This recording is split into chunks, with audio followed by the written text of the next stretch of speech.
What's going on, everybody? Welcome to the Upper Hand Fantasy Podcast. This is Faraz and Zach. I'm here with Zach Rizzuto.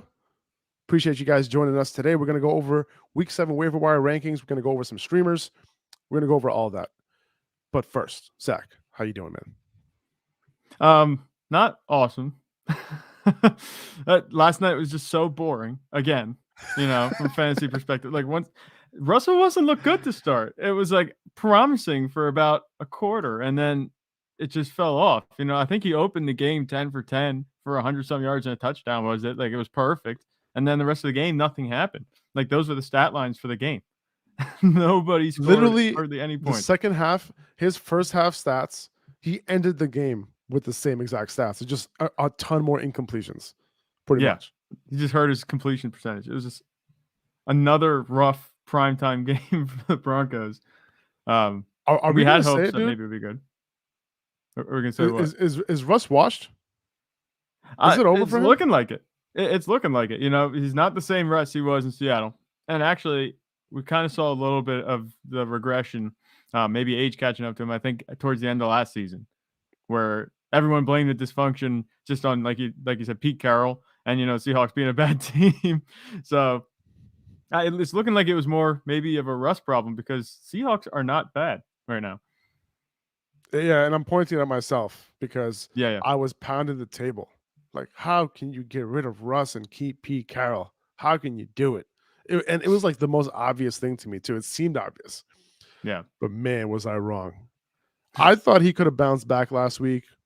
Extra day of prep. He had 15 yards passing in the second half, including overtime. Like, are you serious? Yeah. And did you see there were more screen grabs of wide open receivers in front of him? It was a check down, I think, to Greg Dulcich. Yeah, in the first half. Yeah, in the first half. And the only reason why that wasn't an incompletion because he took a sack on that play. Yeah, it's like it's not looking good for the Broncos right now. Offensive problems, like two first rounders, 2 second rounders, and $245 million. Yeah, this is bad.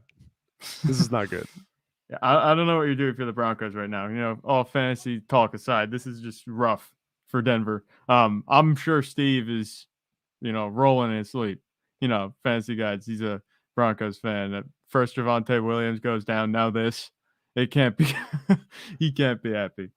It's really bad, man. And you talk about an offense that we were coming into the year expecting this offense to light it up. Got some weapons, got Russ. Maybe an offensive coordinator who maybe, coach who knows what he's doing. But it was basically a mid-off between these two coaches. Like, yeah, they both, even Hackett has no idea where he's at. Brandon Staley also, on the Charger side, making some mind-boggling decisions too. Like, time management is still an issue for him. It was just overall, such a weird game. And I feel like any game involving the Broncos ends up being this like Twilight Zone type of game. Melvin Gordon seemingly benched yesterday. He has no idea what's going on, apparently, based on a locker room interview that he did post-game. Latavius Murray ended up taking over on early downs. Gordon did get the start, but Mike Boone played that third down role. This team is a disaster, dude. Like, why was Gordon taking away touches from Javonte Williams if you're just going to bench him for a guy who just came off his couch? Yeah. I hear you 100%. Makes no sense, dude. It makes no sense. Yeah, it makes no sense. I can't believe the way things are going. Like, Russell Wilson, the only thing he likes to do is throw the tight ends that you never heard of before. Who the heck is Eric Tomlinson registering a catch? Like, it's just a mess. Cortland Sutton finishes the game with 3 targets and 2 receptions for, was it 13 yards, 14 yards? Like, this is a guy, we're talking about Cortland Sutton, that a lot of people, I know Andrew Erickson, I heard a ton, from Fantasy Pros about him being the top 50 wide receiver. Everybody was high on Cortland Sutton. Everybody was high on this offense, and none of the players that were supposed to be getting it done are getting it done. Nobody is doing anything for the Broncos right now, and they seem to be allergic to scoring more than 16 points. It's just bad news for Denver right now. It's so hard to talk about because, like, this is like one of the most surprising, starts. I don't know if we want to call it a start now because this is a trend. One of the worst and most surprising trends I think that we've seen in fantasy football in a long time. Like, this was supposed to be good. They're averaging 15.2 points per game, dead last in the NFL right now. Now, Latavius Murray, he does happen to be a waiver wire pickup because he simply starts for an NFL team right now. Yeah. I wouldn't drop Melvin Gordon or anything because you never know. He could either bounce back up into the RB1 role or he can make it to the Rams or some other team that can use a running back. Right. He seems disgruntled. The team is a mess. This coach might get fired. Right? There's a lot of possibilities here. But we'll see how that shakes out. And we'll get to Latavius Murray in a little bit once we talk about the waiver wire rankings. Mike Williams, he was locked up in this game. Hopefully you sold him after our Wednesday buy sell podcast last week, especially with Keenan Allen likely coming back this week. Joshua Kelly, he hurt his knee in this game. So Sonny Michel effectively is the new handcuff there. The fact that Isaiah Spiller, couldn't get playing time over either of those guys is pretty interesting. Yeah.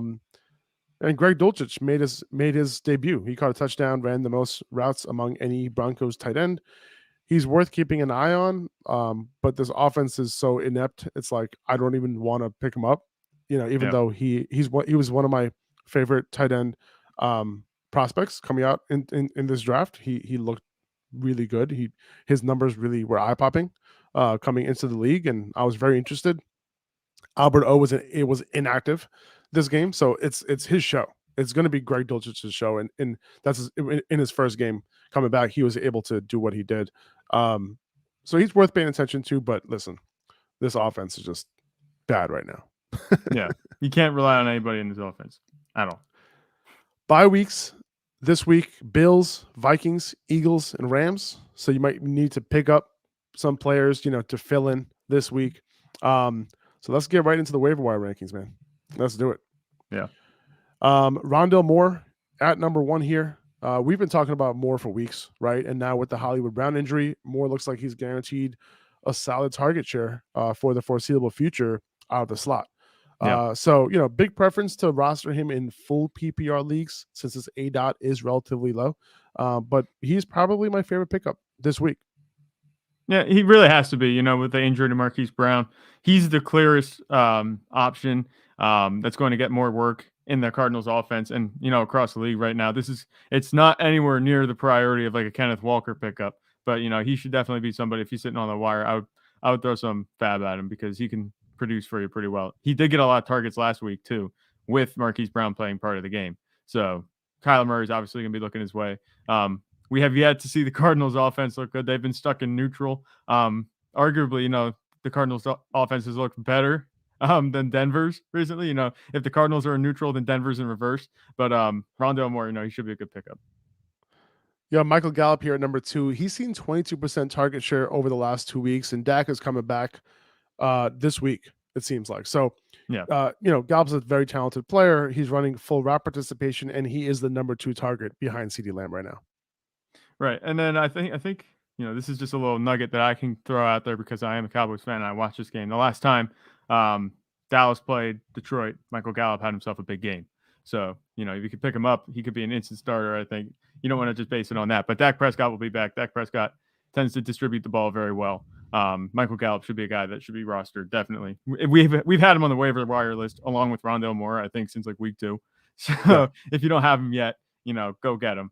Because he'll be able to I would start Michael Gallup as a wide receiver 3 this week. I think they're going to pass the ball more with Dak back. I think the Lions offense could, if Amon-Ra St. Brown is back, they should be able to, and DeAndre Swift back as well potentially. So this could be a little bit of a high scoring game if if the Lions can get through Dallas's defense. Now between these two guys, let me ask you a question: would you rather have Gallup or would you have Rondale Moore? I'd rather have Moore. I have my number 1 here. Mm-hmm. Are you looking at Gallup as a better ad than Moore? I think given the situation now, Rondale Moore would be my pick. 2 days ago, it would have been Michael Gallup. But, because Marquise Brown's going to be out, I think Rondale Moore is a better pick. But it's not by much. If you don't get Rondale Moore and Michael Gallup's on the wire, don't be disappointed if you have to settle for Michael Gallup. He's a plenty good consolation prize. In a half PPR league or in a standard league, I might lean Gallup. In a full PPR, I might go Rondale. But between those two, like if I'm not in a full PPR, I might lean Gallup because I feel like he'll probably score more touchdowns. Yeah, and you mentioned Rondale Moore's ADOT being a little bit low, Yeah. compared to the rest of the league. Michael Gallup is a big play guy, so yeah, I Yeah. would say he's I'll- like a bargain barrel Gabe Davis. You know what I'm I was saying? just looking at his ADOT, Michael Gallup, and it's pretty high. It's like Yeah, 15 or 16 or something like that. So yeah, no. he's being targeted down the field. Rondale Moore and Greg Dortch's ADOT is about the same at like 5 or 6 yards. Yeah.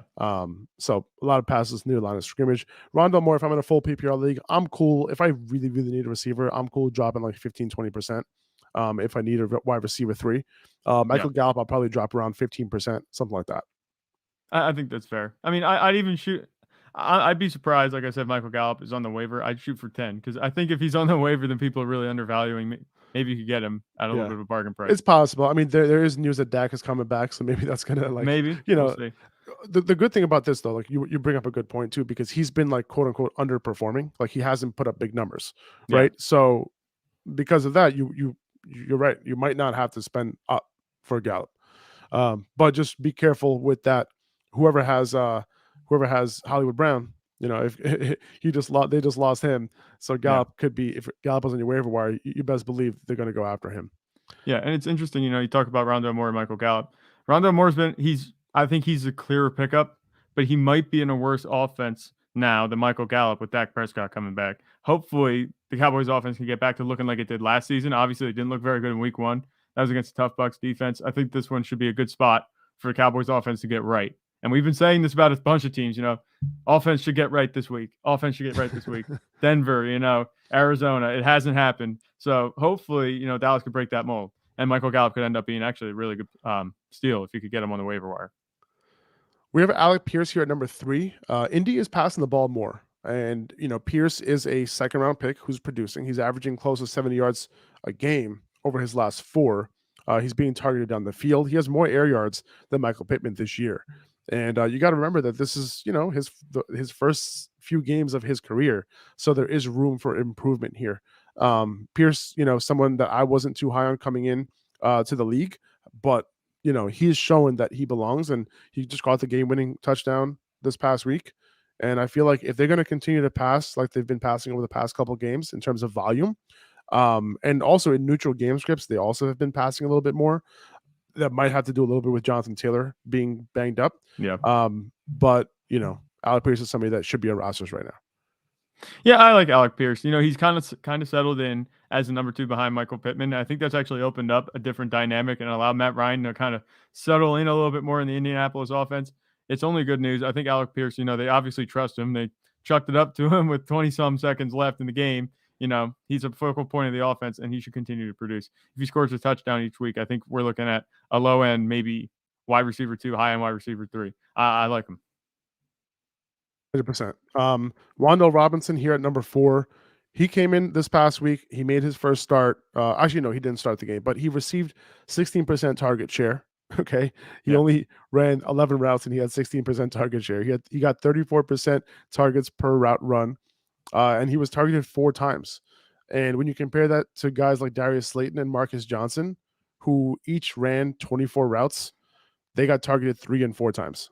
So like that tells you what you need to know, that when Wan'Dale's on the field, he's going to get his targets. So I'd expect his playing time to go up, this week going into the following week, and it only getting up from there. Hopefully he can stay healthy. And I'd even bet that he leads the Giants in targets in week 7. I wouldn't be surprised either. Did you watch, the way he plays? When he catches the ball, he looks super like twitchy. Twitch. That's the word that I was going to say.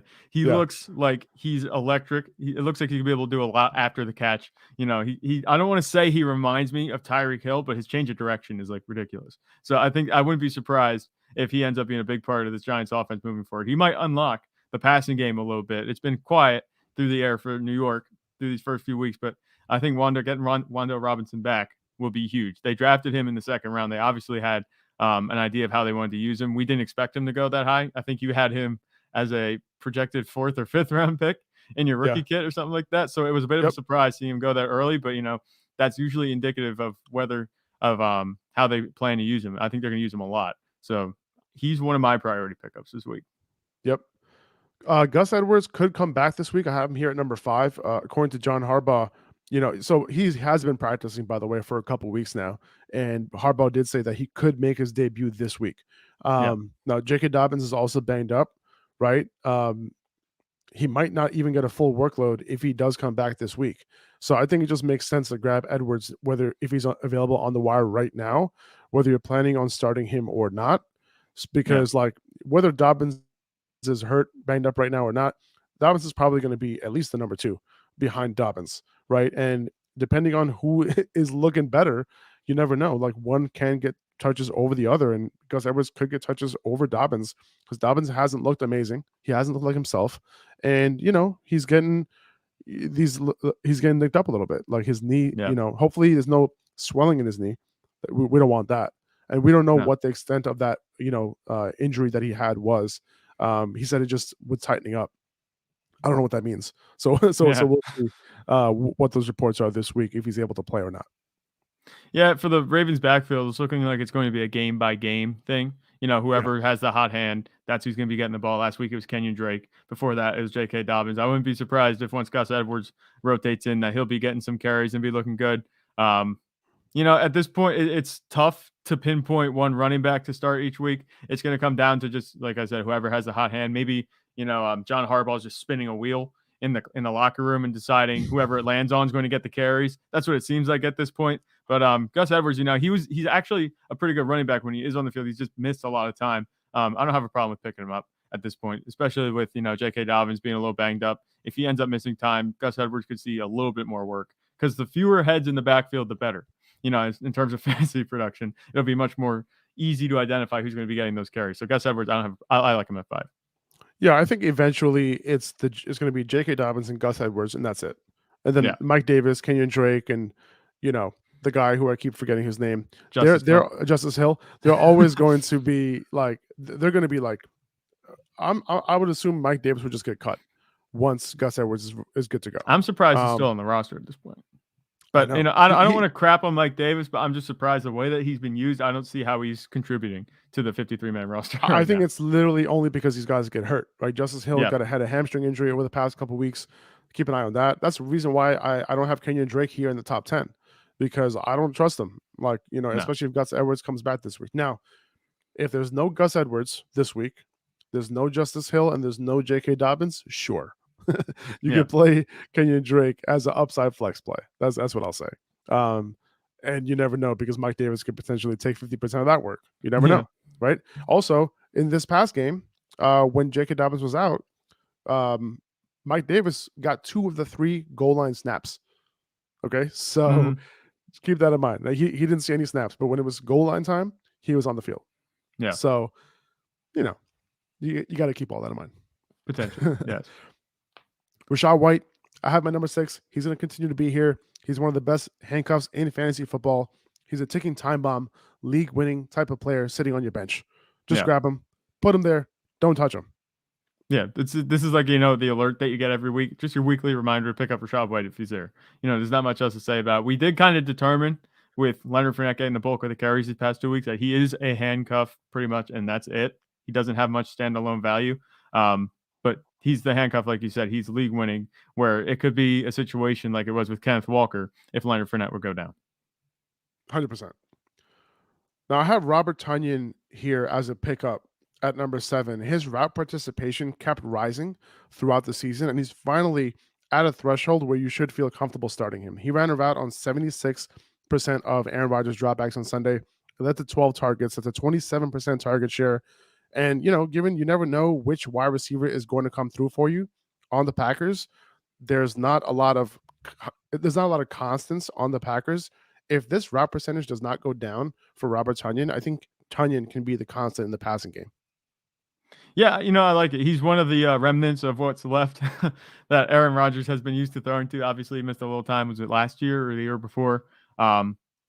He was out for most of the season, but he's come back, and it looks like he's building back up that rapport with Aaron Rodgers. And in this Packers receiving corps, it seems like it's going to be one or another every week. Robert Tonyan, in a tight end world where there's not much, Tonyan could end up being a decent play for each week because of the upside, the rapport that he has with Aaron Rodgers. Nobody else really has that route participation like we're talking about besides the top few tight ends, Mark Andrews, Travis Kelce. So just take a swing at Robert Tonyan. Chances are you don't have anybody better for your as a tight end on your roster. There's no harm in picking him up. I heard Jahan Dotson here at number 8. No word on when he's going to be back, but he's been dropped in a bunch of leagues. He said he doesn't want to rush to injury, so he might not be back this week. Yeah. But there's going to be a QB change in Washington. Taylor Heineke is taking over for Carson Wentz, who has a finger injury that's going to keep him sidelined for 4 weeks or so. So the target distribution can change in Washington, and it's worth grabbing a first-round rookie who had 4 touchdowns in his first 4 games in the league, on your bench at the very least, right? Right. And the target distribution, he was 3rd in targets, behind Samuel and McLaurin when he was on the field, but you never know. That could switch over pretty easily.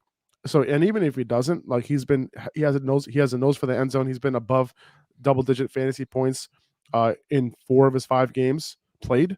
So, yeah, no, he's somebody that I want to have on my roster. He's been dropped in a ton of leagues.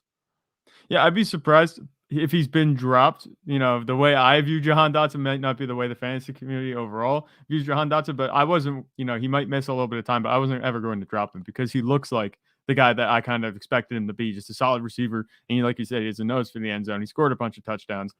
I don't see how you would be someone to drop him. I think that he shouldn't be on the waiver wire, but if he is, absolutely pick him up. And this is a long-term ad as well as a short-term ad. As soon as he comes back, he's going to produce. And as long as he stays healthy, he's going to continue to produce.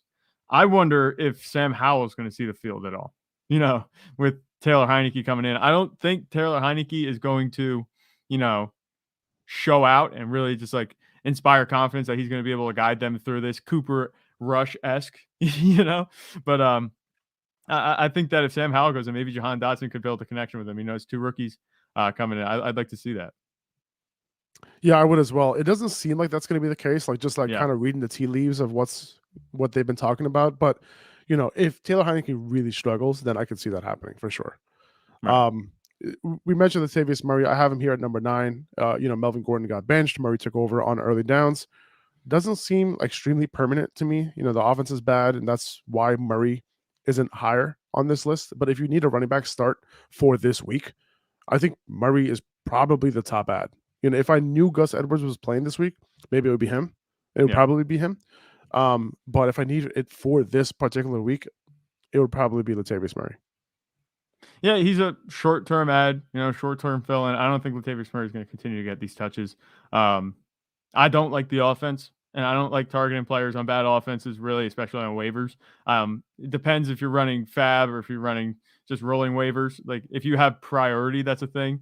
Instead of fab, I wouldn't worry about picking up Latavius Murray. There are better players that are going to come around. I think that he's kind of off my radar. He had a decent night, but it wasn't anything to be, overreacting about. Robbie Anderson is here at number 10. There's a world where Robbie Anderson is a wide receiver 3 with upside on the Cardinals. We saw that AJ Green was able to do a little bit of that last year when he was a wide receiver 3 for several weeks. I think he's a better player than AJ Green is at this point of their careers. So I do think he ends up supplanting AJ Green on the outside opposite DeAndre Hopkins. And then you have Rondale Moore and Zach Ertz in the 2 slot positions on this offense that runs a ton of 10 personnel. All these guys will be able to see the field at once. So, I can totally see him being, a solid complement to DeAndre Hopkins. This offense is super basic. Rondale Moore is going to be running short routes. DeAndre Hopkins is going to be running mostly intermediate routes, and Robbie Anderson will likely be going deep. And that is the formula for anybody who wants to defend the Arizona Cardinals. But I can see a couple of those plays going Robbie Anderson's way. So I think he's worth a prospective ad. Wouldn't be starting him anytime soon. Wouldn't be starting him even if we know he's playing. I want to see how he's used and how much he's used. Right. And if he ends up having a big role in this offense, maybe, you can use him as a trade piece. I don't think he's going to have that much value, but if things go well, if you're going to have him, I think if you pick him up, like you said, you're going to have him on your bench. If he appreciates on your bench, good. And if he doesn't, he's just a waiver wire ad. You can drop him again. I'm not expecting too much because the Cardinals offense is still looking pretty rough. Shout out Cliff Kingsbury, but I think that Robbie Anderson is kind of just one of those guys. I think he's going to have production very similar to what he had in Carolina. He had that one big game to open the year with Carolina, and it seemed like his trade was inevitable before the season. Now it's happened. I don't necessarily like where he's going to fit. I do think he's going to run the deep routes, like you said, but I'm not imagining him having a very big role. Yeah, the reason why I like pass catchers on the Cardinals, even though the offense isn't scoring a ton of points, is because they run a lot of pass plays and they run a lot of plays in general. So there's a lot of plays to go around for this team, and there's a lot of, offensive opportunity. Despite, like for example, like Zach Ertz, this Zach Ertz is getting it done. Rondale Moore is getting it done, and at the same, so we had weeks where Hollywood Brown, Zach Ertz, and Greg Dortch were getting it done for fantasy, all in the same week, right? And that's the reason why this offense can be good, especially in PPR leagues, because these guys are just racking up receptions. I think Robbie Anderson is a good player. I think that we saw what he was able to do with Teddy Bridgewater a couple years ago in Carolina. He became more of a possession receiver with Teddy. I don't think that's how he's going to be used in this offense. I don't think he'll be running exclusively deep routes, kind of like what we saw out of Christian Kirk 2 years ago when he was playing on the outside. That's kind of how I envision his role, because I don't see these roles really changing much. And I don't see Cliff Kingsbury really using these players like to their full potential, right? Yeah. But yeah, no, I can see him being somewhat valuable, but I don't see his ceiling being too high. No, I think that's a fair analysis. We'll leave it at that. Moving to number 11, Nyheim Hines. This is just in case Jonathan Taylor misses another game. I'd expect Taylor to play since he got some practices in last week, and Hines should be able to get out of the concussion protocol in time for week 7. He did return to, I think he returned to a full practice, if I'm not mistaken, on this past Friday. So he should be back this week. Deion Jackson obviously did his thing on Sunday, but he has a quad injury. And even if he's good to go this week and JT misses, I'm going to assume that Hines takes a big chunk of that work away from Jackson, and Jackson isn't that same type of like workhorse type of back that we saw this past week. Yeah, and if it's going to be any work that Nyheim Hines is taking, it's going to be the receiving game work, which is where Deion Jackson really made his money last week. He did have that rushing touchdown, but 10 catches on 10 targets. I don't think that's going to be happening again for Deion Jackson in any world where Nyheim Hines is starting in the Colts backfield. I like Nyheim Hines as a better overall player. Deion Jackson, he had a good week. It's nice to see that, it seems like the Colts stable of running backs, see what I did there? Yep. Their stable of running backs is pretty good. They got some good talent back there, and it doesn't matter who's going to be playing. They'll be able to produce. But if you want to talk about receiving work, and they're going to be splitting it up, Nyheim Hines is going to get that receiving work over Deion Jackson, I think, every day of the week. Yeah, for sure. I have Jaylen Warren here at 12. Warren is going to be here until he's rostered in a majority of leagues. One of the few every down handcuffs left. In case Najee gets hurt, in case he continues to not play well, he's another one of those ticking time bombs who can win leagues if he's ever called up. Not as good of a handcuff as Rachaad White, but Rachaad White's on a really good offense, right? Yeah. And he's Jaylen Warren's not, but he does look good. He looks good. So even on a not so great offense, I think Warren can be a much better 3-down running back than Najee Harris. We're just saying a lot. Yeah, it's interesting. I don't think it says as much about Jaylen Warren, being this handcuff as it does about Najee Harris just not really performing. He's been here the whole season, I think, on the waiver wire since, was it week 2 or 3? I forget. Jaylen Warren's been here for a while. And, like you said, he is a ticking time bomb, not necessarily to the extent, like you said, of Rachaad White. But I don't have a problem with picking up Jaylen Warren. I know I've seen him rostered in a lot of the leagues that I'm in. So people might be listening to what we're saying. Maybe they listen to the Upper Hand Fantasy podcast. But go get him if he's on the waiver wire. For sure. So we have a few wide receivers next. We have Zay Jones, followed by Josh Reynolds, followed by Donovan Peoples-Jones. And I kind of bucket these guys together in one kind of tier. Zay Jones is right behind Christian Kirk in target share. Kirk has 22%, Jones has 21%. He leads the Jaguars in catches. He has a higher target share than Kirk over the last 2 weeks.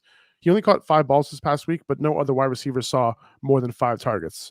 He also had 50% of the air yards this past week. So, looking kind of past like the raw target numbers there, and he caught all 5 of his targets this week. So he should be on rosters at the very least. Not the best matchups in the world against the Giants and Broncos over the next 2 weeks, but it does open up Raiders, Chiefs, Ravens, Lions, Titans. And I would expect in those games, the Jaguars passing offense to play a lot better. Yeah, there should be plenty of time for them to get out of this funk that they're in. We talked about the Jaguars not being the same old Jaguars, and suddenly Trevor Lawrence has reverted back to 2021 form. It's going to take him, and I said this last week, it's going to take him getting back into shape, throwing the football like he was the first 2 weeks of the season for these Jaguars receivers to be relevant. If anyone is going to be relevant over the stretch, though, while they get things right, I think it's going to be Zay Jones. I think you have that right. Josh Reynolds, Amon-Ra St. Brown said he's feeling better. My guess is that he'll play, but I think Reynolds should be added in case he can't go again. Even if he does, Reynolds still has a chance to, of doing his thing. He's in the same tier as Zay Jones, but he's just on a better offense. So maybe you want to pick up Josh Reynolds over Zay Jones, but I think Zay Jones probably has more season-long appeal, just because Josh Reynolds is kind of taking advantage of Amon-Ra being hurt, DJ Shark being hurt, and then eventually you have you have the rookie, what's his name, coming in. Jameson Williams. Eventually. Jameson Williams coming in eventually, probably like, week 10-ish, week 11-ish, something like that. So that's why he's not on the waiver wire rankings just yet. I don't want to hold him right now for like 5 weeks on my bench, unless you have an IR spot and you're not using it. But, I think Reynolds could be a short-term potential, somebody who can get it done for you if these wide receivers continue to miss time. Yeah, and, we talked about it a little bit. Josh Reynolds is also benefiting, from a connection with Jared Goff. They both came over from the Rams over the past few seasons. I like Josh Reynolds. I think that I'd be surprised if he's on the waiver wire. He put up 15, 21, and 15 points before going on bye last week. If he's on the waiver wire, I'm picking him up 100% because this guy, as long as Amon-Ra St. Brown is iffy with his injury, and it seems like he's playing through it, and that might be limiting his production a little bit. I think Jared Goff is going to continue to look Reynolds' way, and that's, good for fantasy. If you could get him on the waiver wire, you might have yourself a solid flex. Yeah, he's seen 9-10 targets, in a few games this year. So it's not something that, we should just, leave on the waiver wire. Yeah. Donovan Peoples-Jones, another wide receiver you can add if you need help this week through the buys. He's seen at least 9 PPR fantasy points in 4 of his 5 played games. He's had at least 50 yards receiving in 4 of his 5 games played. And then he has some extra appeal once Deshaun Watson comes back, assuming he does stay on your roster until week 12 that Deshaun Watson's back. Yeah. So if he ends up on your roster, staying on your roster, if you're in a deeper league and he ends up staying on your roster for 6 weeks, then you have some appeal there. But for now, I think he's a solid add, somebody who could potentially give you 9 or 10 points, at least in a PPR league. Yeah, that's really the only function I see him, having. If you look, Amari Cooper's dominating target share, even though he's not scoring or producing very well. It seems like Jacoby Brissett is just dialed into Amari Cooper. Not to say that Donovan Peoples-Jones won't get a couple targets. I think that he is good for what we've, outlined him to have. But I think that Amari Cooper's the number one there. I'm not prioritizing Donovan Peoples-Jones, but if I need him to fill in, I have no problem with him filling in for a couple bye weeks. If you're looking for upside, I think Tyquan Thornton is probably the upside hold, like grab and hold. He scored 2 touchdowns in relief of Kendrick Bourne. It's possible Bourne misses this week, and if he does, Thornton is in play. Either way, like I said, it makes sense to pick him up as a prospective add in case he ends up getting more playing time. He was hurt to start the year. Now he's getting healthy, and he looks healthy in this game. So that we just saw. So the Patriots drafted him in the 2nd round. He's very fast. We saw that. Yeah. We saw that speed on that end around that he got for the touchdown, and somebody that I think I'll be looking to pick up if you're just looking for somebody who has some upside, maybe later in the year. Yeah, I like it. Suddenly this Patriots offense looks decently dynamic. They have a couple of guys at wide receiver with Devontae Parker kind of showing, turning back the clock a little bit. Jacoby Myers being a reliable target. Now Tyquan Thornton being the gadget guy that they have. I like the way they used him last week. They did have a lot of possessions. They ran a lot of plays because the Browns were turning the ball over a lot, and it was just a rough game for them. But, the offense, I had written them off with Mac Jones out as being, completely pretty much a fantasy wasteland outside Ramondre Stevenson. But it looks like Bailey Zappe's quarterbacking it to the point where, we can actually rely on a couple Patriots receivers. Tyquan Thornton is, I think, the upside guy out of their receiver room. Devontae Parker, he's pretty solid. He has a decent floor. And Jacoby Myers, too, also with the floor. I don't have a problem with any of these guys, but Tyquan Thornton, I'd pick him up if he's on the waiver wire. Damien Williams can potentially come back this week. I have him here at number 17. He's a prospective ad to see if he just leaps in front of Tyler Algier and Caleb Huntley and just gets all the work. It is possible because he was slated to be the number one running back coming into the year for the Falcons. So he's a deeper ad if you don't have much running back depth, right? Just to see what happens there. Like if I only have like 2 usable running backs, right? I would probably pick up Damien Williams, put him on my bench to see what happens because that running back depth is always important. And if one of your running backs gets hurt, you like, all right, I'm glad I picked up Damien Williams because, oh, look, he's their RB1 again. So that's kind of what I'm looking at. They do run the ball a lot. If this ends up being like a 3-man timeshare or a 2-man timeshare, I'm probably not interested anymore. But I'm only picking him up in case they had him slated to be the guy. Obviously Cordell Patterson's going to come back soon. He's going to be involved, but for now, Damien Williams could be that guy, and it's something to keep an eye on. Yeah, and as we know, Arthur Smith isn't dialed into fantasy football. He told us this isn't fantasy football. They're just trying to win. And it's weird because it's kind of working, without throwing the ball to their playmakers and Kyle Pitts and Drake London. And there hasn't been one guy at running back for the Falcons, even with Cordell Patterson out. They've been able to get it done on offense. Or actually, I think I saw a post somewhere that's the 9th highest scoring offense so far the Falcons have. So they're not getting it done with the playmakers that you think they are. I think Damien Williams, I think he's a prospective ad just because, he hasn't had his turn yet. So because he's been off the field, but he might get his turn, his at bat this week if he plays. So I like Damien Williams as an ad. I have Hunter Henry here. His route participation was over 80% each of the last 2 weeks, one with Jonnu, one without. That led him to getting 5 and 7 targets over the last 2 games. Have to be cautious with him, but if you really need a tight end, he should be available on most waiver wires. Stefan here in the comments is asking, how do we feel about Daniel Bellinger? He's involved in the Giants offense as just a rookie and seems to have a stable floor with some touchdown upside every week. And yeah, that's what it seems like to me as well. I think Daniel Bellinger, if you need a tight end, you need someone to just fill in, get you a couple points. I think you're right. He has shown a floor. He's just scored a touchdown this past week. And it's really him and Wan'Dale Robinson at this point being the 2 guys, being very involved in the passing game. Even Saquon isn't like really involved in the passing game a ton.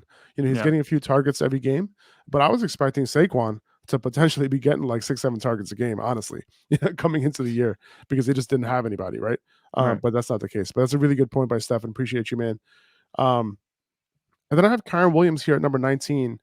Williams was supposedly, going to be part of this backfield rotation before he got hurt in the preseason.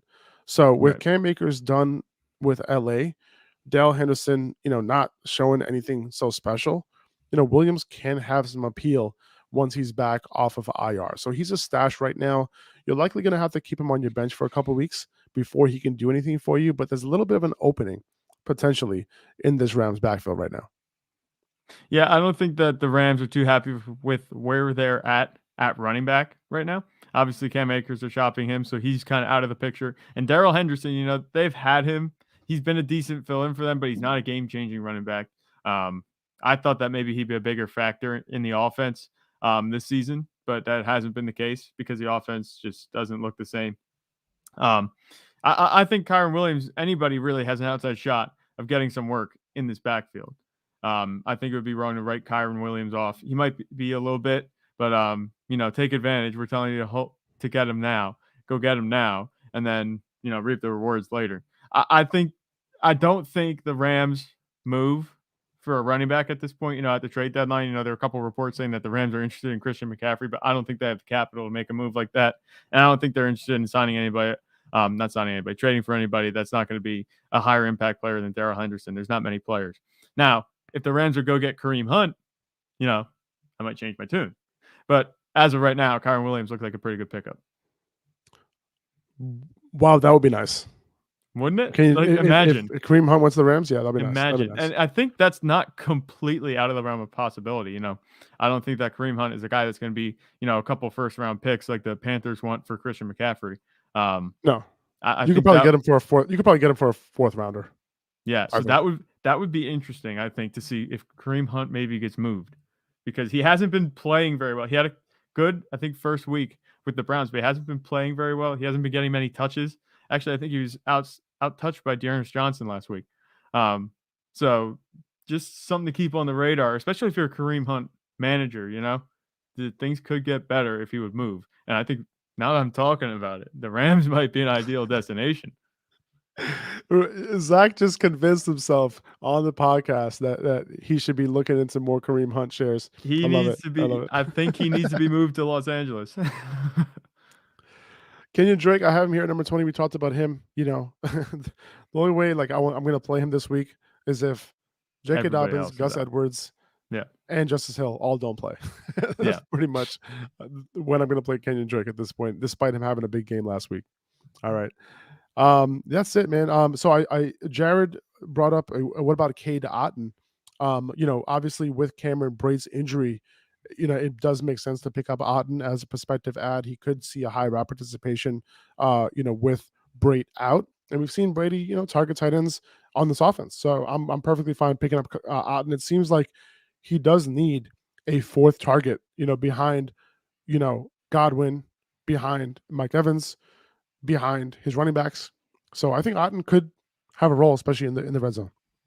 Yeah, no, I think that's true. With Cameron Brate out, the next man up in a Tom Brady quarterbacked offense, I think he's worth a fantasy pickup. I think so. I think that's fair. Even though the Bucs, it's weird because the superpowers of yesteryear, 2021, the Rams and the Bucs, all these teams that were good aren't doing as good offensively this season. I still think that it's worth it, because the Buccaneers aren't a bad team. Let's go over a couple of quarterback streamers for this week. Jared Goff was dropped, over the bye. Would you be comfortable starting Jared Goff in Dallas this week? It's tough. I don't like the matchup against Dallas's defense. I think Dallas's defense will do much better than they did last week. They had their first, iffy week of the season this season. I think that the Cowboys defense is still going to do their thing. Not to say that the Lions won't be able to produce at all, but I think that if the Cowboys offense looks any better than it has, this game could be pretty easily in the hands of the Cowboys. I think that you can start Jared Goff in a pinch, but I'd rather start another guy. There are other guys. I mean, they limited Jalen Hurts to only 16.9 fantasy points. Okay, that's Jalen Hurts, right? Yeah. They limited Joe Burrow only to 16 fantasy points. Everybody else, Tom Brady, they limited him to 10 fantasy points in week 1. So, they have been playing pretty well. So yeah, I would be a little bit iffy to be playing Jared Goff this week, despite him being a solid streamer all year round.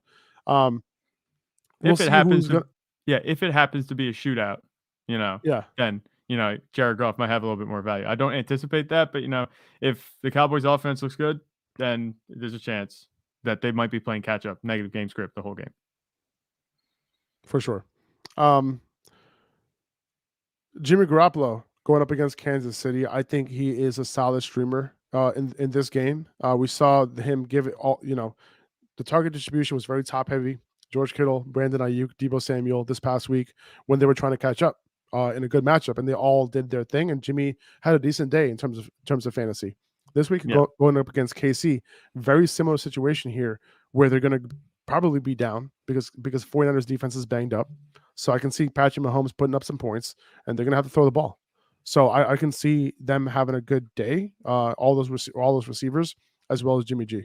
So I do like him as a solid streamer this week. All right. Let's see. Justin Fields against New England. I can see him doing his thing again. He looked a lot better than last week. And, what really matters here is if he can get those rushing yards up. And if he can, I'm okay starting him. Right. Matt Ryan against Tennessee. I think that's a decent matchup there. I think he can do his thing depending on, who ends up starting for the Saints. Like if Jameis Winston ends up starting for the Saints this Thursday instead of Andy Dalton, because Andy Dalton did end up having a back injury in this game, so he might not end up playing.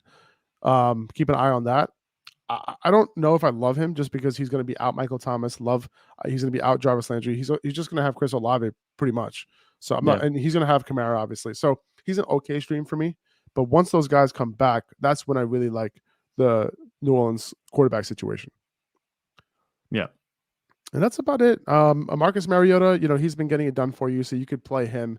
And you can play him because he's been getting it done on the ground game.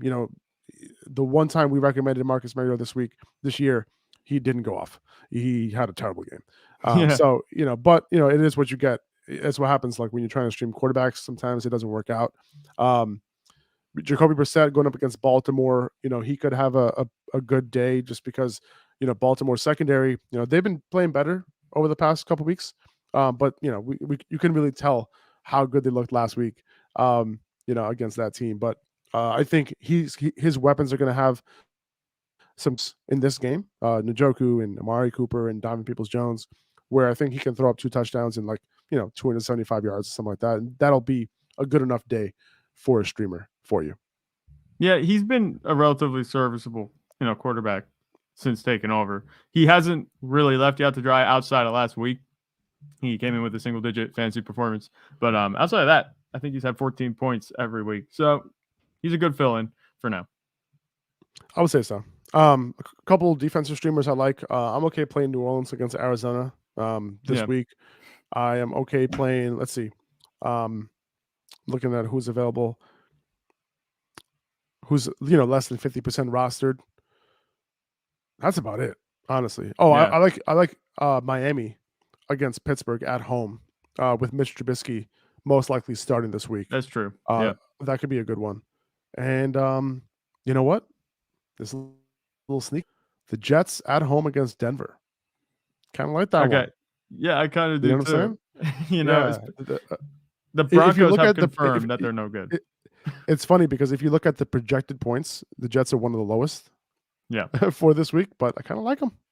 The Jets defense has been playing well. Yeah, the way they played last week or 2 days ago. Yeah, I think the Jets defense might be worth a pickup. I think so. All right, I think that'll do it, guys. Appreciate everybody who has listened.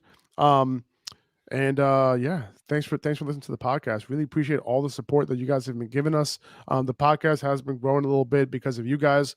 What would help us even more is if you subscribed to the podcast. So if you're on Apple Podcasts, just hit the little plus sign on the top right on the podcast. That would mean the world to us. That helps us out, believe it or not, a ton. And if you're on Spotify, same thing. If you could subscribe to the podcast, that'll be amazing. If you can write a review on either platform, that would mean the world to us. We appreciate you guys. Thank you so much. I'll talk to you guys later. For Zach, for Faraz, see ya.